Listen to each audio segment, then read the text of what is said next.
Assalamualaikum students. Now it's time for exercise 2.2 of unit number 2 logarithm. इसमें हमारे पास logarithmic forms हैं और exponential form है. I'll remind it to you with the question as well. यहाँ पे हमारे पास अगर logarithmic form में देखें तो उसमें log आ रहा होगा कहीं, ठीक है. अब जब भी आपको इसको exponential में चेंज करना है तो log की बेस में b लिखा होता है, exponential में उस नंबर को अपने बेस बना देना है. जो इक्वल के बाद लिखा होता है that must be the power of the base b, ठीक है. b y आएगा इसकी पावर में, जो लॉग के साथ लिखा होगा वो इक्वल के बाद लिखा जाएगा. ये हमारे पास इसकी सेटिंग होती है लॉगरिथमिक से अगर एक्सपोनेंशियल में आपने जाना है. और अगर आपने एक्सपोनेंशियल से लॉगरिथमिक में जाना है तो आपको पता है जो बेस पे नंबर है या जो भी अल्फ़ाबेट है वो लॉग की बेस पे जाएगा. जो पावर है उसको आपने इक्वल के बाद लिख देना है और जो इक्वल के बाद लिखा हुआ है उसको लॉग के साथ लिखना है. ये वाइस वर्सा होते हैं, ठीक है. अगर आप इसको इस तरह से चेंज कर रहे हैं तो एक्सपोनेंशियल को एज इट इज़ आपने लॉग में भी चेंज करना होता है. Now moving on to question number 1, we are given which check whether log of x 7 minus x is defined for. Defined for का मतलब है कि इनका आंसर एग्जिस्ट करता है या नहीं.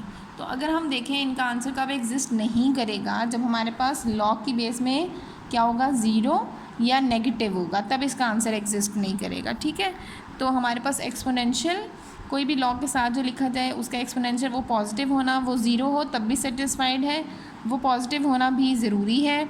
ज़ीरो या पॉजिटिव होना, यहाँ पे ये वाला जो लॉग के साथ वाला एरिया वहाँ ज़ीरो या पॉजिटिव होना चाहिए. यहाँ पे ज़ीरो नेगेटिव अगर होगा तो हमारे पास आंसर डिफाइंड नहीं होगा. अगर हम इसको ज़ीरो पे चेक करें, ठीक है, तो क्या हो जाएगा, log of zero 7 minus zero. अब लॉग के बेस में तो ज़ीरो आ गया, यहाँ पे तो बेशक 7 ही रहेगा ना.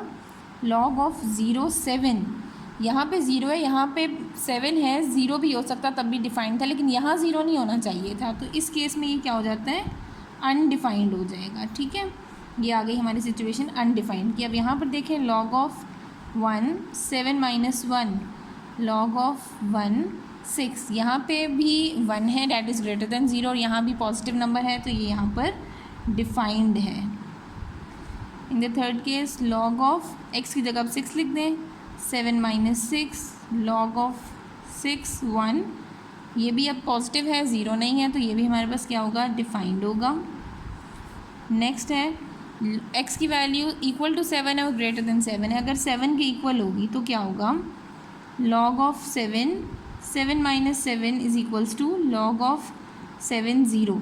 ये तब भी डिफाइंड है, ठीक है. और अगर ग्रेटर देन ज़ीरो हो जाए तो क्या हो जाएगा, ग्रेटर देन ज़ीरो 8 को कंसिडर कर लेते हैं. 7 माइनस 8 वो हमारे पास क्या हो जाएगा, लॉग ऑफ 8 माइनस 1, वो तब भी डिफाइंड है. किसी भी सिचुएशन में हमारे पास यहाँ पे सिचुएशन डिफाइंड ही बन रही है, ठीक है. Now in question number 2 you have to convert the following from exponential to logarithmic and vice versa. अगर लॉग में है तो एक्सपोनेंशियल में चेंज करना है और अगर एक्सपोनेंशियल में है तो लॉग में. तो ये लॉग में लिखा हुआ है, इसकी एक्सपोनेंशियल फॉर्म क्या होगी, बेस 6 थी, 6 लिखा, इक्वल के बाद 3 था, 3 इधर चला गया और लॉग के साथ जो था वो इक्वल के बाद. ये इसकी एक्सपोनेंशियल फॉर्म है, साथ हम ब्रैकेट में लिख देंगे एक्सपोनेंशियल फॉर्म.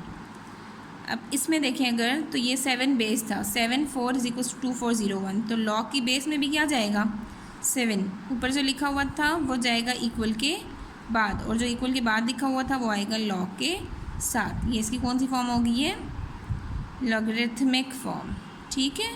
इस तरह से आपने एक्सपोनेंशियल को लॉग में और लॉग को एक्सपोनेंशियल में चेंज करना है. कि नेक्स्ट पार्ट में भी लॉग 5x है, बेस 5 की power 5 is equals to x. ये इसकी हो गई एक्सपोनेंशियल फॉर्म. अब ये हमारे पास एक्सपोनेंशियल में लॉग में क्या जाएगा, लॉग बेस में आ गया b 1/27 इज़ इक्वल्स टू -3/4. ये इसकी कौन सी फॉर्म आ गई, लॉगरिथमिक फॉर्म आ गई. अब यहाँ गई लॉग बेस में आएगा 125, यहाँ आ गया 25 इज़ इक्वल्स टू x/3. ये इसकी आ गई लॉग की फॉर्म. बस आपने ये सेटअप इसका याद रखना है कि जो भी नंबर बेस में होगा वो लॉग की बेस में जाएगा, ठीक है. लाइक लॉग 10 लिखा हुआ है, अब हम क्या लिखेंगे, बेस में क्या है 10, यहाँ पे आएगा जो इक्वल के बाद है वो पावर बनेगा और यहाँ पे बन जाएगा 10 रेज़ टू पावर 12. ये इसकी बन गई एक्सपोनेंशियल फॉर्म. सेम ये अब एक्सपोनेंशियल है, लॉग में क्या होगा, लॉग 256 बेस पे था, ये बेस पे लिखा, 1/64 बाद में लिखा हुआ था, ये आ गया 1/64 और यहाँ आ गया x/4. ये इसकी आ गई लॉगरिथमिक फॉर्म. नेक्स्ट लॉग में है, एक्सपोनेंशियल में होगा 3⁻² is equals to x³ plus 1, ये इसकी आ गई exponential form. 2⁴ is equals to x, ये भी आ गई इसकी एक्सपोनेंशियल फॉर्म। यहाँ पर अब लॉग में चेंज करना है, लॉग बेस पे क्या आएगा 2, साथ आएगा 2x plus 1 is equals to, जो पावर था वो साइड पर चला गया 3, ये इसकी आ गई लॉगरिथमिक फॉर्म। ये हमारे पास क्वेश्चंस को लॉग से एक्सपोनेंशियल और एक्सपोनेंशियल से लॉग में चेंज करने के रूल्स थे, उन्हीं के अकॉर्डिंग मैंने इनको चेंज करवा दी है। Now we have question number 3। In this question you have to find the value of x। अब x की वैल्यू हमें फाइंड करनी है, लॉग की फॉर्म है। सबसे पहले इसको एक्सपोनेंशियल में चेंज करके हम वैल्यू बता सकते हैं। हम इसको चेंज करेंगे, बेस x रहा, यहाँ आ गया 1 इज इक्वल्स टू 3, तो x की पावर 1 x ही होता है, और यहाँ पे x की वैल्यू भी एक्सपोनेंशियल में चेंज करते हैं, x की वैल्यू भी मिल गई, that is x is equals to 3। अब यहाँ पे इसको जब चेंज करेंगे तो x प्लस 1 की पावर बनेगा हमारे पास स्क्वायर, और यहाँ बनेगा 9 आ जाएगा इस साइड पे।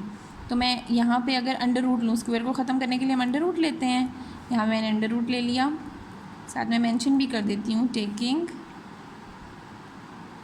Under root on both sides. दोनों साइड्स पे जब हमने अंडर रूट लिया, ये स्क्वायर अंडर रूट से cancel, x plus 1 is equals to 3 आ गया, प्लस 1 है दूसरी साइड पे जाकर हो जाएगा -1, x इज इक्वल्स टू 2 हमारे पास इसका आंसर हो जाएगा।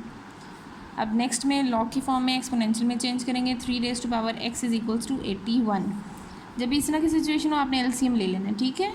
3 2 ज़ा 6, 3 7 ज़ा 21, 3 9 ज़ा 27, 3 3 ज़ा 9 एंड देन 3 1 ज़ा 3। तो 81 को अगर हम ब्रेक करें तो हमारे पास आती है 3⁻4। अब बेसिस सेम हो गई, 3 और 3 कैंसिल, तो पावर भी सेम हो जाएंगी, x इज इक्वल्स टू 4 इसका आंसर हो जाएगा। अब यहाँ भी नेक्स्ट में लॉग में है, इसको हमने एक्सपोनेंशियल में चेंज करना है, 2⁻x plus 1 is equals to 64। 2⁻x plus 1 64 को मैं लिख सकती हूँ 8 का स्क्वायर, ठीक है। तो अब 8 को मैं कैसे लिख सकती हूँ, 2⁻x प्लस 1 2 क्यूब, और ये वाला स्क्वायर साथ आ गया, 2⁻x प्लस 1 2⁻3 2 ज़ा 6। अब यहाँ पर हमारे पास बेसिस सेम हो गई है ना, फिर 2 और 2 cancel, x plus 1 is equals to 6। सिर्फ इसको यहाँ पे आपने चेंज करना है कि हमारी बेसिस या एक्सपोनेंट्स को आप सेम कर दो, ताकि हम अपने अननोन की वैल्यू फाइंड आउट कर लें। यहाँ पे x हमारे पास पावर में था, तो अपने बेसिस को सेम करना था, ताकि बेसिस कैंसिल हो जाए, सिर्फ एक्सपोनेंट्स बच जाए हमारे पास। इस तरह से 6 - 1 किया तो हमारे पास x की वैल्यू आ गई 5। इन द फिफ्थ पार्ट इसको भी 2⁻4 इज इक्वल्स टू x किया, और 2⁻4 किसके इक्वल होता है हमारे पास, 2 को 4 टाइम मल्टीप्लाई कराएं, 2 2 ज़ा 4, 4 2 ज़ा 8, 8 2 ज़ा 16, तो x की वैल्यू आ गई हमारे पास 16। ये 2⁻4 पे लिखा रहने देते तब भी आंसर ठीक था। सिक्स पार्ट में 2⁻3 इज इक्वल्स टू x² - 1।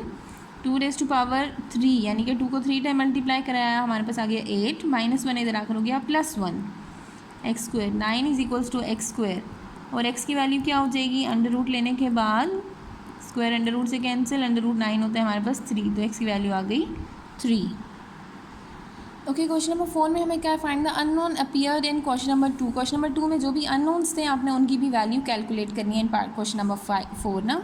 तो अब यहाँ पे अननोन x ही है, इसको भी एक्सपोनेंशियल में चेंज करें, 5 इज इक्वल्स टू x। 5⁻5 हमारे पास आंसर आता है 3125 इज इक्वल्स टू x। ये आ गई x की वैल्यू। अब यहाँ पे एक्सपोनेंशियल में है, इसको लॉग में चेंज करें, log b 1/27 is equals to -3। And the second part must not be really need to be change in logarithmic form. यहाँ पे आप अगर 3/4 पावर को कैंसिल करें, क्योंकि b की वैल्यू चाहिए ना, तो हम यहाँ पे पावर ले लेते हैं b⁻³ इसको मैं मल्टीप्लाई करवा देती हूँ -4/3 के साथ, कि माइनस भी ख़त्म हो जाएगा, 4 से कैंसिल हो जाएगा, 3 से, और 27 को मैं लिख सकती हूँ 3³ और साथ इसके ऊपर मैं पावर लगा देती हूँ -4/3।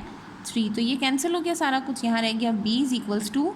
अब ये जब हम इसको ऊपर ले जाएंगे तो हमारी पावर में प्लस हो जाएगा, या आप यहाँ पे भी 1 के ऊपर जो भी पावर हो वो 1 ही रहेगा, और 3 के ऊपर जब आप ये कैंसिल करोगे 3⁻³ इंटू -4/3, तो 3 और 3 कैंसिल हो गया हमारे पास, b इज इक्वल्स टू 1/3⁻⁻4/3 था, -4 आ गया। अब इसको हम ऊपर ले जाएंगे तो 3⁴ हो जाएगा, और 3⁴ मीन्स आपने 3 को 4 टाइम्स मल्टीप्लाई कराना है। ठीक है, जब आप 3 को 4 टाइम्स मल्टीप्लाई कराएंगे हमारे पास आ जाएगा 81। तो b = 81 हमारे पास इसका आंसर होगा। अब इसमें उन्होंने लिखा हुआ है 125, तो हमें पता है 125 होता है 5 क्यूब (x/3 = 25 होता है 5 स्क्वायर। ये 3 और ये 3 कैंसिल, 5⁵x = 5⁵2, 5 और 5 भी कैंसिल, x का आंसर आ गया 2 हमारे पास, x = 2। In the next one, ये लॉग की फॉर्म है, एक्सपोनेंशियल में चेंज कर देते हैं। 10⁻y = 10⁻12, 10 और 10 कैंसिल, y = 12 हमारे पास y की वैल्यू आ गई 12।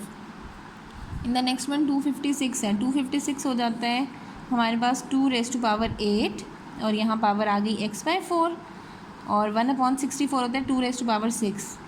4 1 4, 4 2 8, 2⁻2x रहा, और ये 2⁻6 ऊपर जाकर 2⁻−6 हो गया। बेसिस कैंसिल हो गई, हमारे पास रह गया 2x = -6। अब जब -6 रह गया तो इसको हम क्या लिख सकते हैं, x = -6/2 दैट इज़ -3। तो x की वैल्यू आ गई हमारे पास -3। अब इसमें नेक्स्ट है हमारे पास लॉग की फॉर्म है, एक्सपोनेंशियल में चेंज करेंगे। 3² = x³ + 1, ये हो गया 9 + 1 इधर आकर हो गया -1 = x³। 9 - 1 हो गया 8 = x³, और 8 को मैं लिख सकती हूँ 2³ = x³। अब यहाँ से क्यूब रूट लेंगे हम और ये क्यूब ख़त्म करेंगे तो हमारे पास ये कैंसिल हो गया। 2 = x, यानी कि x की वैल्यू हमारे पास आ गई 2। In the second last part 5⁻1 = 2x - 3, -3 इधर आकर हो गया +3 = 2x। 8 = 2x, और हमारे पास 2 मल्टीप्लाई हो रहा है, दूसरी साइड पे जाकर डिवाइड हो गया। 4 = x, x की वैल्यू आ गई हमारे पास 4 के इक्वल। ओके, अब ये लास्ट है, इसमें 2x + 1 = 8, 2 का क्यूब 8 हो गया। 2x = 8 - 1 + 1 इधर आकर -1 हो गया। 7x = 7/2 that is = 3.5। तो यहाँ पे x की वैल्यू आ गई हमारे पास 3.5। This is how you can find out the value of unknown in exponential forms.